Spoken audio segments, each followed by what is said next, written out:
So hi guys! Welcome back dito sa Modern Nanay. At para sa episode na ito, i-unbox natin itong new Dowell Digital Microwave Oven. So ayan, ang haba na naman ng pangalan. So mula dun sa ating oven, ito naman is microwave oven. So alam niyo naman, nagle-level up tayo ng kitchen. So, kailangan natin ng mga level up din ng mga kitchen gadgets. And this time, ito nga sobrang essential to in our daily lives kasi hindi naman tayo araw-araw nagbe-bake ng oven. But, minsan, kailangan natin ng mabilisang initan ng ulam, yung mga ganyan.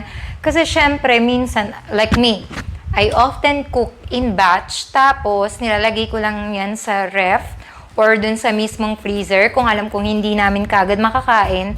And then, kapag ready na namin kainin, pop into the oven, pasok lang sa oven, and after few seconds, ayun na, ready to eat na siya. So, ganun siya convenient. So, alam yun, kahit sa mga resort, mga hotels, talagang may microwave dahil every time na gusto mo ng mainit-init na ulam at kanin, pop mo lang sa microwave at presto! Meron ka ng yummy, delicious meal. At sobrang kahumalingan ko dito sa Dowell, kinuha ko na pati yung signage. So, ayan, para alam nyo na kagad kung anong i-review natin, which is Dowell. So, ang price nito is around 4,500. I'll put the link below sa aking sa comment box or dun sa description kung yung link ng Lazada. So, open na natin to. So sa harap is yung nakalagay lang naman yung pangalan. And then, doon sa side is yung 20-liter capacity beep sound function. Tapos, meron na siyang 4-digit display, 2 defrost mode, weigh and timer option. Tapos, meron na siyang 8 automatic mode, 5 preset function, 30-second quick mode, and then ito ay 1,100 watts. So, ayun lang naman yung nandun sa box, and both sides are parehas lang din naman. So, open na natin, binuksan natin. So, ito pala, nasa akin pala yung harap. Oh! May kabigatan po siya. Ito na. I'll show you a technique kapag hindi mo kayang buhatin yung iyong mga bagay-bagay. So, yan. So, ito. Kids, do not do this at home. Yan. Huwag kayong mag-alala kasi yung glass naman nito is protected naman. And, protected naman yung glass nito. So, no need to worry. So, ayan. You know the trouble with this microwave, medyo ano talaga siya. Yan. Oh, di ba? Tanggal para tunay na unboxing talaga. Mamaya sabihin nyo, tinanggal ko na sa box. So, eto na siya. In 3, 2... Wait, ano pa pala yung plastic. So, in 3, 2, 1... Tcharan! Yan, ayan na yung ating microwave oven. Tanggalin lang natin yung plastic. Saan siya? Nipit. Ooh!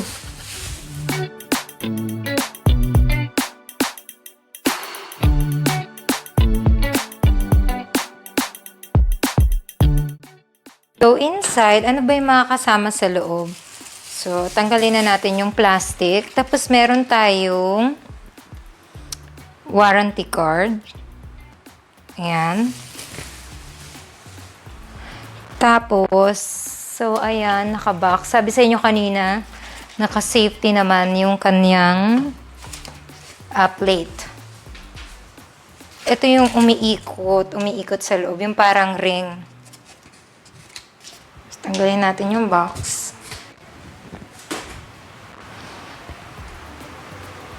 So, ito. Yung parang ring niya sa loob.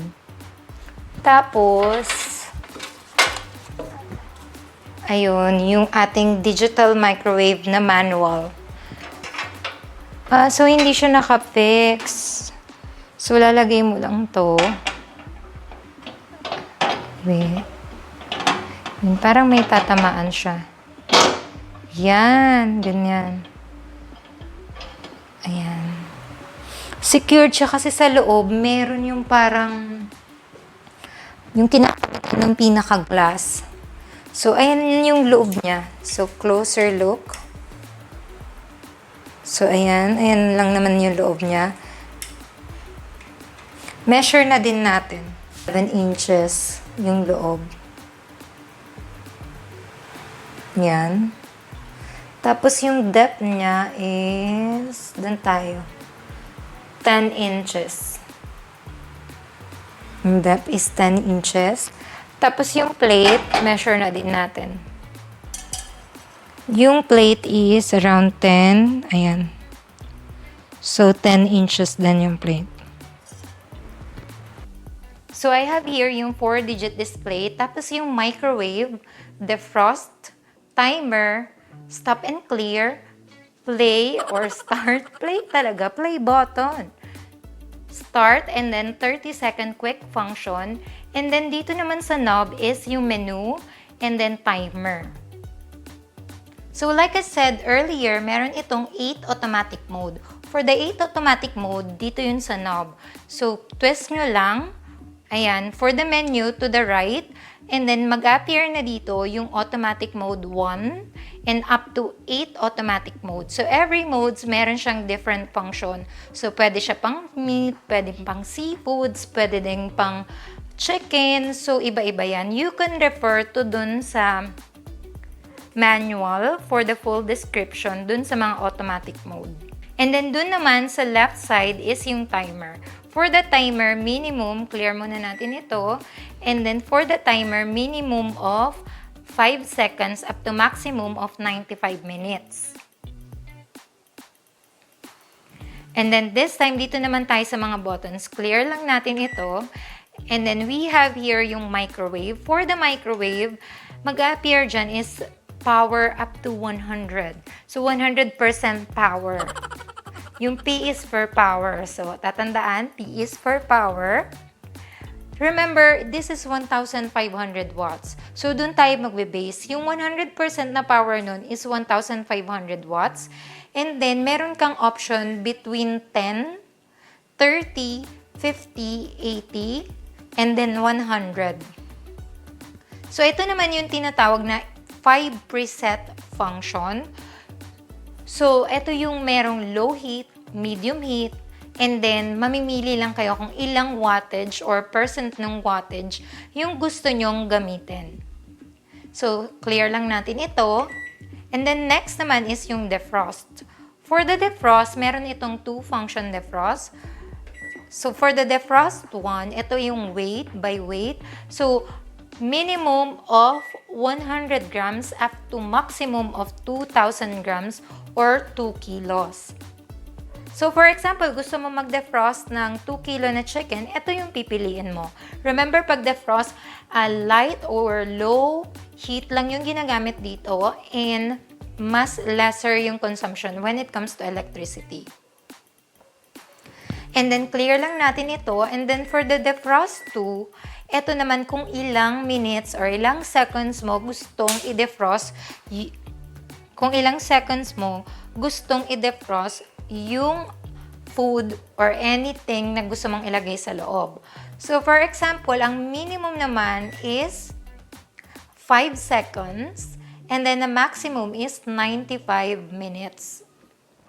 For the maximum, it's 95 minutes. So, clear lang natin ito. And then, for the timer naman, so yan. For the timer, we have here minimum of 1 minute up to 23 minutes. So, ganun katagal mo siya pwedeng i-timer. So, for example, you have to leave and kailangan mo siyang iwanan. Ito yung perfect option kasi kusa na siyang mamamatay.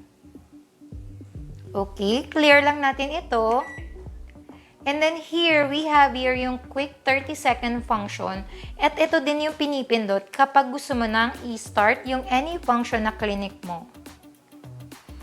And one thing na gustuhan ko dito sa Dowell at sobrang eager ako na ma-experience is yung mga mug cakes. Alam nyo naman, sa internet, sa mga Facebook, ganyan, ang gaganda ng mga mug cakes. Ang trinay ko siya sa bahay. Unfortunately, unsuccessful. So, subukan natin with Dowell kung magiging successful tayo this time. So, prepare na natin yung mga ingredients.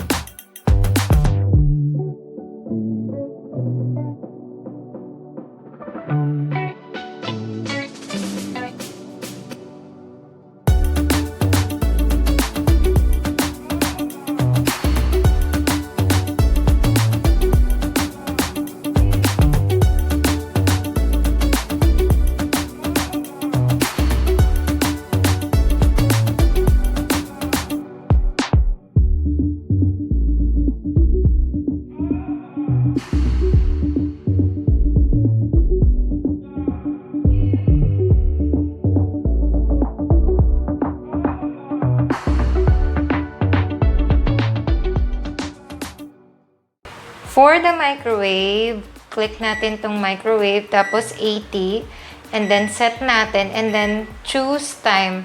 So, around 45. Yan, seconds. So, pasok na natin ito.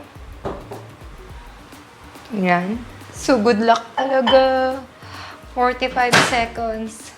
So, start.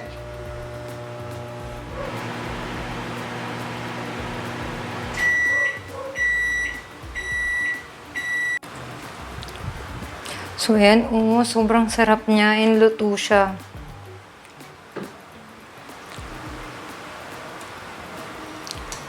So, ayan.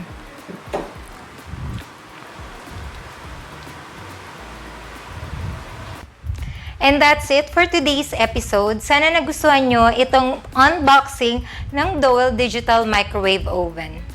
If hindi ka pa nakapag-subscribe, click subscribe and click the notification bell for more updates. Thank you for watching. I'll see you on the next one. Bye!